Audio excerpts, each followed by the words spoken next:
الحمد لله وحده والصلاة والسلام على من لا نبي بعده أما بعد فقد قال الله تبارك وتعالى في القرآن المجيد والفرقان الحميد أعوذ بالله من الشيطان الرجيم بسم الله الرحمن الرحيم إن المسلمين والمسلمات والمؤمنين والمؤمنات والقانتين والقانتات والصادقين والصادقات والصابرين والصابرات والخاشعين والخاشعات والمتصدقين والمتصدقات والصائمين والصائمات والحافظين فروجهم والحافظات والذاكرين الله كثيرا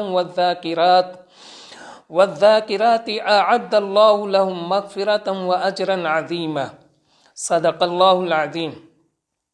قال النبی صلی اللہ علیہ وسلم الدنیا کلها متاع وخیر متاع الدنیا المرأة الصالحة او کما قال علیہ الصلاة والسلام۔ اللہم صلی علی محمد وعلی آل محمد وبارک وسلم۔ سبحان ربک رب العزة عما یصفون وسلام علی المرسلین والحمد للہ رب العالمین۔ اللہ رب العزت کا بے پناہ احسان اور کرم ہے کہ اللہ رب العزت نے ہمیں انسان بنایا، سوچنے سمجھنے کی اللہ تعالیٰ نے طاقت دی، اور اللہ تعالیٰ نے ہمیں عقل عطا فرمائی کہ ہم کسی چیز کو دیکھ کر اس کی اچھائی کو بھی سمجھ سکتے ہیں، کسی چیز کو سن کر اس کی اچھائی کو بھی معلوم کر سکتے ہیں، یعنی ہم کو اچھی اور بری چیز سمجھنے کی پرکھنے کی اللہ تعالیٰ نے عقل عطا فرمائی کہ عقل کے ذریعے سے ہم اچھی کو اچھا سمجھ سکتے ہیں اور بری چیزوں کو برا سمجھ سکتے ہیں۔ یہ اللہ تعالیٰ کی بہت بڑی نعمت ہے، اور اس نعمت کے ساتھ ساتھ اللہ تعالیٰ نے ہمیں ایمان کی دولت سے مالا مال فرمایا، ہم کو مسلمان بنایا۔ یہ اللہ رب العزت کی بے پناہ احسان اور کرم ہے، اس کی نعمت ہے کہ اللہ تعالیٰ نے یہ تمام نعمتیں ہم کو عطا فرمائی، اور اس کے ساتھ ساتھ اللہ تعالیٰ نے ہمارے جسموں کو صحیح سالم بنایا، ہماری آنکھ کو صحیح سالم بنایا کہ ہم آنکھ کے ذریعے سے دیکھتے ہیں، کان کو صحیح سالم بنایا کہ ہم کان کے ذریعے سے سنتے ہیں۔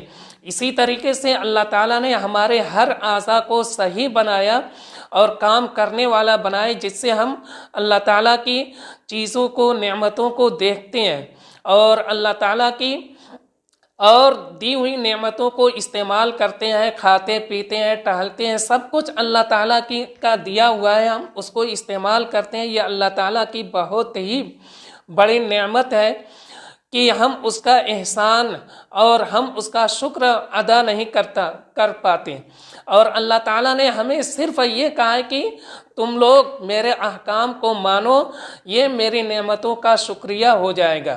اللہ تعالیٰ نے ہماری ہدایت کے لیے اللہ تعالیٰ نے نبیوں کو بھیجا، اور نبیوں کے ساتھ ساتھ اللہ تعالیٰ نے قرآن کو نازل فرمایا، اور قرآن یہ ہمارے لیے ہدایت کی چیز ہے، اور قرآن کو ہم پڑھیں گے، سمجھیں گے اور اس پر عمل کریں گے تو یقیناً اللہ تعالیٰ ہمیں دنیا میں بھی کامیابی عطا فرمائیں گے، اور آخرت میں بھی ہمیشہ کی کامیابی عطا فرمائیں گے۔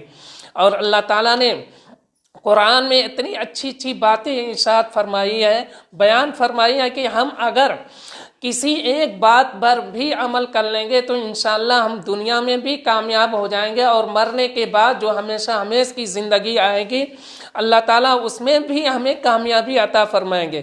اسی قرآن میں سے ایک آیت میں نے پڑھی ہے، جیسے اللہ تعالیٰ نے فرمایا ان المسلمین والمسلمات والمؤمنین والمؤمنات والقانتین والقانتات والصادقین والصادقات، کہ اللہ تعالیٰ اس میں فرماتے ہیں بے شک اسلام مسلمان مرد اور مسلمان عورتیں، مومن مرد اور مومن عورتیں۔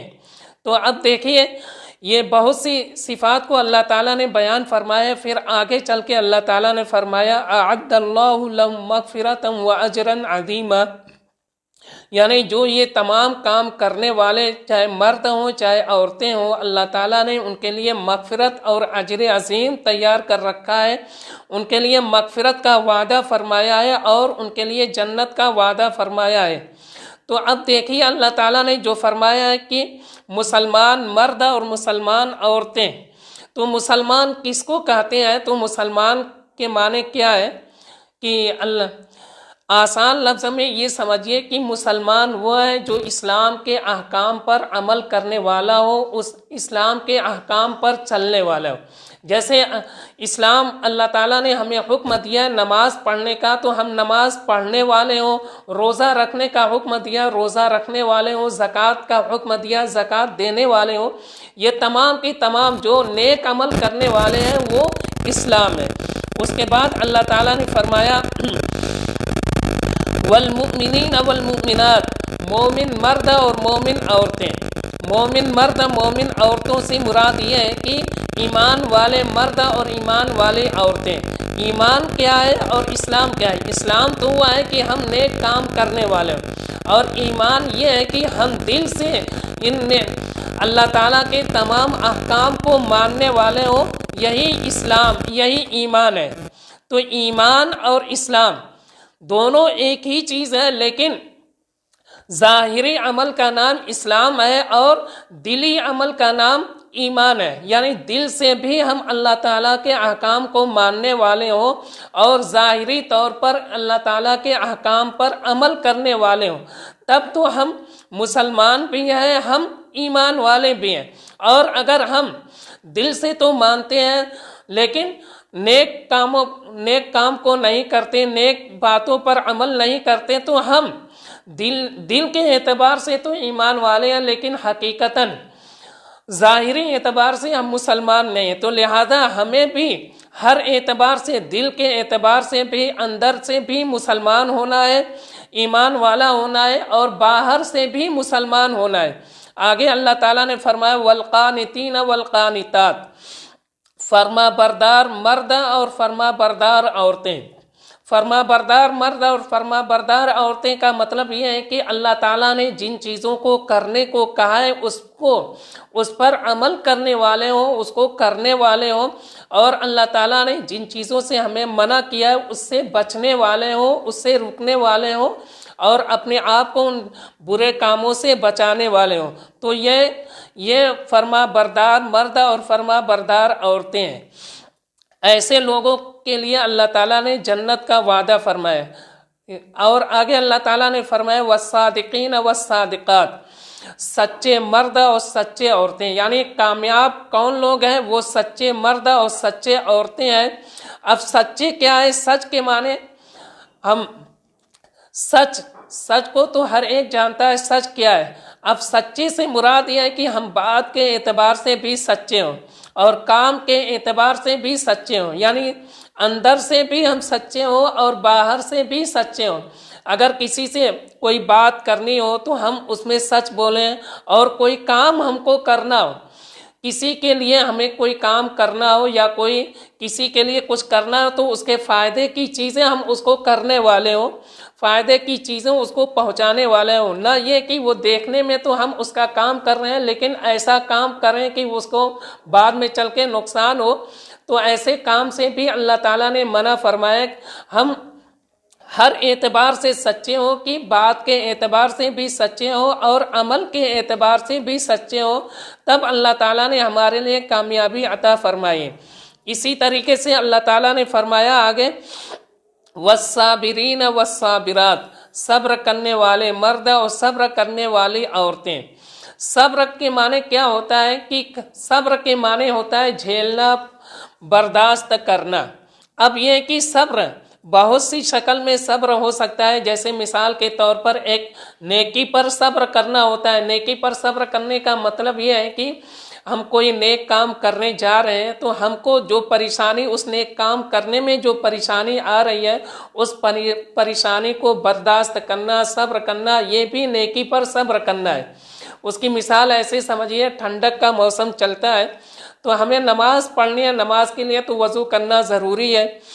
اب ٹھنڈک کا موسم ہے، ہمارا دل نہیں کر رہا ہے وضو کرنے کا، لیکن ہم اپنے اوپر جبر کر کے ہم وضو کرتے ہیں. وضو کرنے کے بعد نماز پڑھتے ہیں. تو اب وضو کرنے میں جو ہم کو پریشانی آتی ہے جو ہمیں ٹھنڈک لگتی ہے ہم اس پر صبر کرتے ہیں تو اللہ تعالیٰ اس پر بھی ہمیں اجر و ثواب عطا فرماتے ہیں، اس پر بھی اللہ تعالیٰ ہمیں اجر و ثواب عطا فرماتے ہیں۔ تو یہ نیکی پر صبر کرنا ہوا ہے۔ اسی طریقے سے برائی پر بھی صبر کرنا ہے۔ برائی پر صبر کرنے کا مطلب یہ ہے کہ کوئی برا کام ہے، دل تو ہمارا کر رہا ہے اس برے کام کو کرنے کے لیے، لیکن ہم اس سے بچ جائیں۔ اللہ کا حکم، اللہ تعالیٰ نے ہم کو اس سے منع کیا ہے، اس سے ہم اپنے آپ کو بچا لیں۔ تو بچانے میں جو نفس پر دشواری گزرتی ہے اس پر صبر کرتے ہیں تو اللہ تعالیٰ اس پر بھی اجر و ثواب عطا فرمائیں گے۔ یہ ہے صبر کرنے والے۔ اسی طریقے سے کوئی مصیبت ہم کو آ گئی، کوئی پریشانی آ گئی، اس پریشانی پر بھی ہم اللہ کے لیے صبر کریں تو اللہ تعالیٰ اس پر بھی ہمیں اجر و ثواب عطا فرمائیں گے۔ جو بھی جس بھی طریقے سے ہو ہم صبر کریں گے تو یقیناً اللہ تعالیٰ ہمیں اجر و ثواب عطا فرمائیں گے۔ اسی طریقے سے اللہ تعالیٰ نے فرمایا ہے والصابرین والصابرات والخاشعین والخاشعات، خشوع اختیار کرنے والے مرد اور خشوع اختیار کرنے والی عورتیں۔ خشوع سے مراد یہ ہے کہ اللہ کے سامنے جھکنے والے، اللہ کے سامنے جھکنے والی عورتیں۔ یہ تمام لوگ اللہ کے حکموں کے سامنے اپنے آپ کو جھکا دینے والے، ایسے لوگوں کو اللہ تعالیٰ نے کامیابی عطا فرمائی ہے۔ تو اب اللہ کے سامنے جھکنا یعنی ہم جو اللہ کی عبادت کریں تو ہمارے دل میں یہ کبھی بھی بڑائی نہیں آنی چاہیے کہ ہم بہت نمازی ہیں، نماز پڑھتے ہیں، بہت زکوٰۃ دینے والے ہیں، روزہ رکھنے والے ہیں۔ ہمارے دل میں یہ خیال ہی نہیں آنا چاہیے بس ہم اللہ کے حکموں کو پورا کریں، نماز پڑھیں، تو ہمارے دل میں یہ خیال ہونی چاہیے کہ اللہ تعالیٰ نے ہمیں نماز کی توفیق عطا فرمائی ہے، یہ اللہ کا فضل ہے۔ ہمارے اندر کوئی بڑائی، کوئی ایسی خوبی نہیں ہے کہ جس کی وجہ سے ہم نماز کے لائق ہیں۔ اگر اللہ تعالیٰ ہم کو توفیق نہ دیتا تو ہم بھی انہی لوگوں جیسے ہو جاتے جو نماز نہیں پڑھتے۔ یہ اللہ کا فضل ہے، اللہ کی مہربانی ہے کہ اللہ تعالیٰ نے ہمیں نماز پڑھنے کی توفیق عطا فرمائی۔ تو خشوع سے مراد یہ ہے کہ جو بھی ہم نیک کام کریں، جو بھی اچھا کام کریں تو یہ سمجھ کر کریں کہ ہم یہ اللہ کے لیے کر رہے ہیں اور اللہ تعالیٰ نے ہم کو یہ توفیق عطا فرمائی ہے۔ اسی طریقے سے اللہ تعالیٰ نے فرمایا والمتصدقین والمتصدقات، صدقہ دینے والے مرد اور صدقہ دینے والی عورتیں، یعنی صدقہ دینے والے مرد اور صدقہ دینے والی عورتیں ہی کامیاب ہیں۔ تو صدقہ سے مراد یہ ہے کہ ایک تو وہ فرض صدقہ ہوتا ہے یعنی جس کو زکوٰۃ کہا جاتا ہے، اور ایک نفلی صدقہ ہوتا ہے فرض کے علاوہ جو ہم کسی کی مدد کرتے ہیں، کسی کی مالی مدد کرتے ہیں، کسی کو کچھ دے دیتے ہیں، یہ نفلی صدقہ ہے۔ یہ دونوں چیزیں اس میں داخل ہیں کہ فرد کو بھی ادا کرنے والے ہوں یعنی فرد زکوٰۃ بھی ادا کرنے والے ہوں اور نفل صدقہ کرنے والے ہوں۔ تو ایسے لوگ چاہے مرد ہوں چاہے عورتیں ہوں، اللہ تعالیٰ ایسے لوگوں کو یقینی طور پر کامیابی عطا فرمائیں گے۔ اور آگے اللہ تعالیٰ نے فرمایا والصائمین والصائمات، روزہ رکھنے والے مرد اور روزہ رکھنے والی عورتیں۔ روزے سے مراد یہ ہے کہ کھانے پینے اور دوسری چیزوں سے رکنے کا نام روزہ ہے، جو اللہ تعالیٰ نے ہم کو حکم دیا ہے فجر کے وقت سے لے کر مغرب کے وقت تک یعنی سورج ڈوبنے تک جو ہم کھانے پینے وغیرہ چیزوں سے رکے رہتے ہیں، ان تمام چیزوں کا نام روزہ ہے۔ اور روزہ صرف کھانے پینے سے رکنے ہی کا نام نہیں ہے بلکہ غلط چیزوں سے اپنے آپ کو روکنے کا نام بھی روزہ ہے۔ جھوٹ بات سے بچنے کا، اپنے آپ کو بچانے کا نام بھی روزہ ہے، یعنی ہر برائی سے اپنے آپ کو بچانے کا نام یہ روزہ ہے۔ برائی سے بچنے کے ساتھ ساتھ ہم کھانے پینے سے رکے رہیں گے تو یقیناً اللہ تعالیٰ ہم کو روزے کا وہ ثواب عطا فرمائیں گے کہ ہم جس کو گمان بھی نہیں کر سکتے، جس کو سوچ بھی نہیں سکتے۔ روزہ ایک ایسی عبادت ہے کہ اللہ تعالیٰ خود ہر عبادت کا بدلہ تو اللہ تعالیٰ فرشتوں سے دلائیں گے، لیکن روزہ ایک ایسی عبادت ہے کہ اس کا بدلہ اللہ تعالیٰ خود اپنی طرف سے ادا کریں گے، یعنی اللہ تعالیٰ بذات خود روزے کا بدلہ دیں گے. اور جب اللہ تعالیٰ روزے کا بدلہ دیں گے تو یہ روزہ کتنی بڑی عبادت ہوئی. تو روزے سے مراد وہی روزہ ہے جو برائیوں کے ساتھ ساتھ کھانے پینے سے رکنے کے ساتھ روزہ ہوگا. یہی روزہ اللہ تعالیٰ کے یہاں قابل قبول ہے. اور اللہ تعالیٰ نے آگے فرمایا والحافظین فروجهم والحافظات، کی حفاظت کرنے والے مرد ہیں، یعنی وہ مرد ہے جو اپنی شرمگاہوں کی حفاظت کرنے والے ہیں اور اپنے شرمگاہوں کی حفاظت کرنے والی عورتیں ہیں. اللہ تعالیٰ نے ان کے لیے مغفرت اور اجر عظیم تیار کیا ہے. تو ایسے مرد جو اپنے آپ کی حفاظت کرنے والے ہوں، یعنی سر سے لے کر پیر تک، یعنی ہر ایک اعضاء کو گناہوں سے بچانے والے، چاہے مرد ہوں چاہے عورتیں ہوں، یہ تمام کے تمام لوگ کامیاب ہیں. اپنے آپ کو کس طریقے سے بچائیں؟ جیسے اللہ نے جو آنکھ دیا ہے تو آنکھ کو غلط استعمال کرنا، یہ آنکھ کو غلط استعمال کرنا، اللہ تعالیٰ اس پر بھی سوال کرے گا کہ میں نے جو تم کو نعمت دی تھی، آنکھ جیسی نعمت دی تھی، تو تم نے اس کو کس طریقے سے استعمال کیا. اگر ہم غلط استعمال کریں گے تو یہ ہمارا غلط استعمال کرنا ہمارے لیے عذاب اور وبال ہوگا. اور اگر ہم اس آنکھ کو صحیح طریقے سے استعمال کریں گے تو یقیناً یہ آنکھ کی حفاظت ہوگی. اسی طریقے سے زبان اللہ نے دی ہے، زبان کو صحیح استعمال کرنا، سچ بولنا، اچھی بات بولنا اور جھوٹ سے اس زبان کو بچانا، غیبت، چغل خوری، ہر ایک چیز سے اپنے آپ کو بچانا، یہ زبان کی حفاظت ہے. اسی طریقے سے کان اللہ نے دیا ہے تو کان کو بھی ہم بری چیزوں سے بچائیں، بری چیزوں کے سننے سے بچائیں. ہم کان سے اچھی ہی چیز سنیں یا بری چیز سے بالکل اپنے اس کان کو بچاتے رہیں. اسی طریقے سے یہ تمام جتنے اعضاء اللہ تعالیٰ نے ہمیں دی ہیں ان تمام چیزوں کو برے کاموں سے، بری باتوں سے، بری چیزوں سے بچانا، اسی کا نام ہے کہ جو اپنے شرمگاہوں کی حفاظت کرنے والے مرد ہوں چاہے شرمگاہوں کی حفاظت کرنے والی عورتیں ہوں، ایسے لوگوں کے لیے اللہ تعالیٰ نے مغفرت اور اجر عظیم تیار کیا ہے. اور آگے اللہ تعالیٰ فرماتے ہیں والذاکرین اللہ کثیرا والذاکرات اعد اللہ لهم مغفرۃ واجرا عظیما، کہ وہ جو اللہ تعالیٰ کا ذکر کرنے والے، خوب اللہ تعالیٰ کا ذکر کرنے والے مرد ہوں چاہے خوب اللہ تعالیٰ کی ذکر کرنے والی عورتیں ہوں، یہ تمام کے تمام لوگ جو بھی ان تمام کاموں کو کرنے والے ہوں گے، اللہ تعالیٰ نے ان کے لیے مغفرت تیار کی ہے. مغفرت کا مطلب یہ ہے کہ اللہ تعالیٰ ان کی تمام گناہوں کو معاف فرما دیں گے اور ان کو اپنا پسندیدہ بندہ بنا لیں گے اور ان سے ہمیشہ کے لیے راضی اور خوش ہو جائیں گے. اور اللہ تعالیٰ ان کو ہمیشہ آرام، چین و سکون کی زندگی عطا فرمائیں گے اور جنت میں اعلیٰ مقام عطا فرمائیں گے، بہترین مقام عطا فرمائیں گے. یہی اجر عظیم ہے اور مغفرت ہے کہ اللہ تعالیٰ ہماری ہر ایک چھوٹی بڑی ہر ایک گناہوں کو، لغزشوں کو معاف فرما دیں گے. اس لیے کہ اللہ تعالیٰ نے اتنی نعمتیں ہم کو دی ہیں کہ ہم اس نعمت کو شمار بھی نہیں کر سکتے. جیسے مثال کے طور پر سانس کا لینا اور باہر کرنا، یہ اللہ تعالیٰ کی بہت بڑی نعمت ہے. اگر یہی نعمت ختم ہو جائے تو انسان نہیں رہے گا، اس کو مردہ کہا جائے گا. یہ کتنی بڑی نعمت ہے. ہر سیکنڈ میں ہم نہ جانے کیا مرتبہ سانس لیتے ہیں، باہر کرتے ہیں، نکالتے ہیں، یہ اللہ تعالیٰ کی نعمت ہی ہے. اور ہر سیکنڈ پر ہم اللہ تعالیٰ کا شکر ادا نہیں کرتے.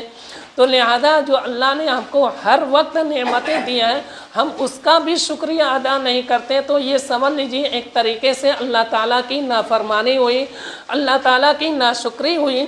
لیکن ہم جو بڑے بڑے کام ہیں، جو نیک کام ہے، اس کو کرتے رہیں گے تو اللہ تعالیٰ اس کمی اور کوتاہی کو بھی ہمارے لیے معاف فرما دے گا اور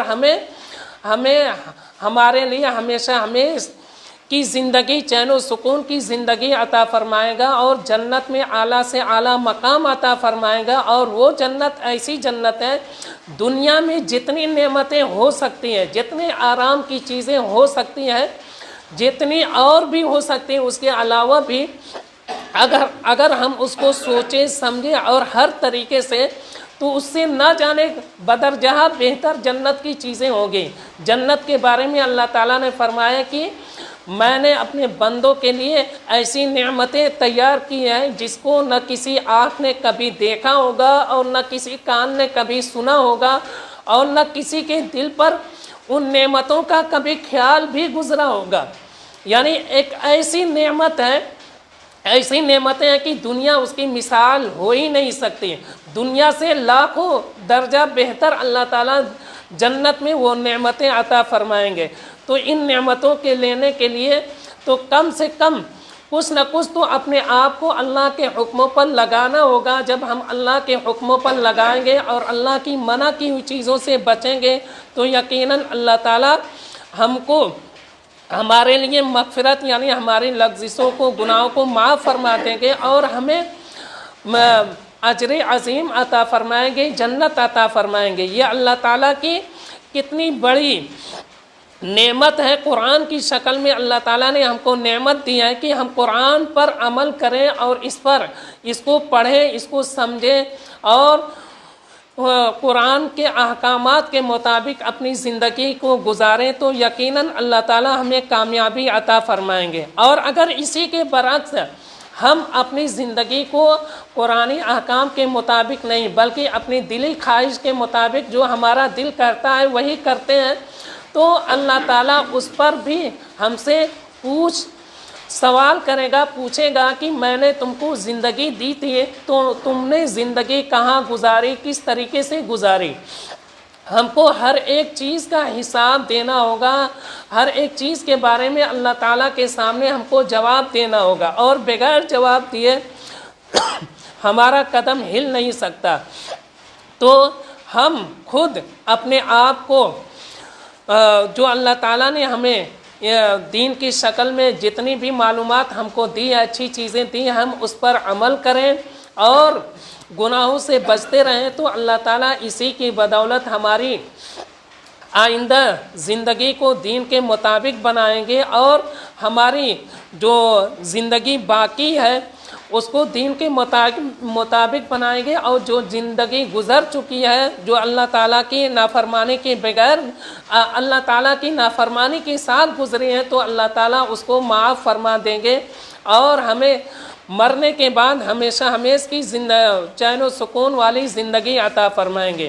تو آئیے ہم سب اللہ تعالیٰ سے عہد و پیمان کرتے ہیں کہ ہم اللہ تعالیٰ کی فرما برداری کریں گے، اللہ تعالیٰ کے حکموں پر عمل کریں گے اور جہاں تک ہو سکے گا ہم اپنے آپ کو گناہوں سے بچائیں گے اور اگر بھولے سے ہم سے کوئی گناہ ہو جاتی ہے تو ہم فوراً اللہ تعالیٰ سے توبہ کریں۔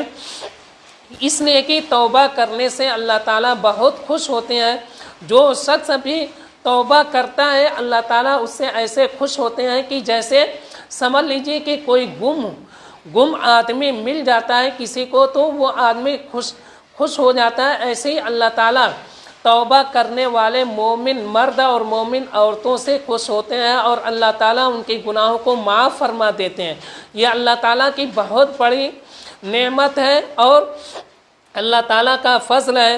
تو ہم خود بھی نیک کاموں پر عمل کرتے رہیں اور اپنے گھر والوں کو بھی نیکی کا حکم کرتے رہیں اور ایک بات یہ خاص طور سے یہ کرتے رہیں کہ جو ہم نیک کام کریں، جو بھی ہم سے ہو سکے نیک کام کریں تو اس پر اپنے دل میں بڑائی نہیں آنی چاہیے، اس میں فخر نہیں آنا چاہیے بلکہ اس نیک کام کے بعد ہمیں یہ سمجھنا چاہیے کہ یہ اللہ کا فضل ہے اور کرم ہے، اللہ کے فضل سے ہم نے نیک کام کیا ہے اور یہ اللہ تعالیٰ تو اس کو قبول فرمائے۔ یہ دعا تو ضرور کرنی چاہیے کہ جو ہم نے عبادت کیا ہے اللہ تو اس کو قبول فرما اور جو اس میں کمی کوتاہی ہو گئی ہے اللہ تو اس کو معاف فرما۔ اور دوسری بات یہ ہے کہ جب سونے جائیں تو ہر ایک شخص اپنا حساب و کتاب کر لیں کہ ہم نے دن بھر میں کتنا اچھا کام کیا ہے اور کتنا برا کام کیا ہے اور جو ہم نے اچھا کام کیا ہے تو اس پر ہم اللہ کا شکر ادا کریں، اور جو ہم سے برا کام ہو گیا ہے، جو ہم سے نافرمانی ہو گئی ہے، ہم اللہ تعالیٰ سے معافی مانگیں اور آئندہ نہ کرنے کا پختہ ارادہ کریں کہ ہم ایسی غلطی کبھی نہیں کریں گے۔ سونے سے پہلے یہ سوچ لیں، حساب کر لیں کہ ہم نے دن بھر میں کتنا اچھا کام کیا ہے اور کتنا غلط کام کیا ہے، اور آئندہ آنے والے دن میں یہ ارادہ کریں کہ ہم سے غلط کام ہو چکا ہے، ہم اس کو یقینی طور پر چھوڑ دیں گے اور نیک کام کریں گے۔ اس طریقے سے ہم اپنا حساب لگائیں گے تو یقیناً ہم خود نیکی کرنے والے بنیں گے اور گناہوں سے بچنے والے بنیں گے۔ اور اللہ تعالیٰ نے موقع دیا ہو تو جیسے رات لمبی ہوتی ہے تو کچھ فجر سے پہلے اٹھ کر 2 رکعت 4 رکعت جتنا بھی ہو سکے تہجد کی نماز پڑھے، اور خوب اللہ تعالیٰ سے رو کر خوب مانگے، اللہ تعالیٰ کی خوشنودی کو مانگے، اللہ تعالیٰ کی بھلائی کو مانگے، اللہ تعالیٰ کی رحمت کو مانگے، اللہ تعالیٰ کی مغفرت کو مانگے۔ یہ کرتے رہیں گے تو انشاءاللہ یقینی طور پر ہمیں اللہ تعالیٰ دنیا میں بھی کامیابی عطا فرمائیں گے، چین و سکون عطا فرمائیں گے، اور آخرت میں مرنے کے بعد والی زندگی ہماری چین و سکون کی زندگی ہوگی۔ اور ایک بات کا یہ خاص طور سے خیال رکھیں، ہر وقت جہاں تک ہو سکے ہم اللہ کرتے رہیں، اللہ کا ذکر کرتے رہیں، سبحان اللہ پڑھتے رہیں، پہلا کلمہ پڑھتے رہیں، تیسرا کلمہ پڑھتے رہیں، جو آئے وہ پڑھتے رہیں گے تو یہ اللہ تعالیٰ کو زبانی طور پر یاد کرنا ہے۔ جب ہم زبانی طور سے یاد کریں گے تو ہمارا دل دھیرے دھیرے اللہ کی طرف متوجہ ہوگا، اور دل کے اعتبار سے بھی ہم یاد کرنے والے بنیں گے، اللہ تعالیٰ کو یاد کرنے والے بنیں گے۔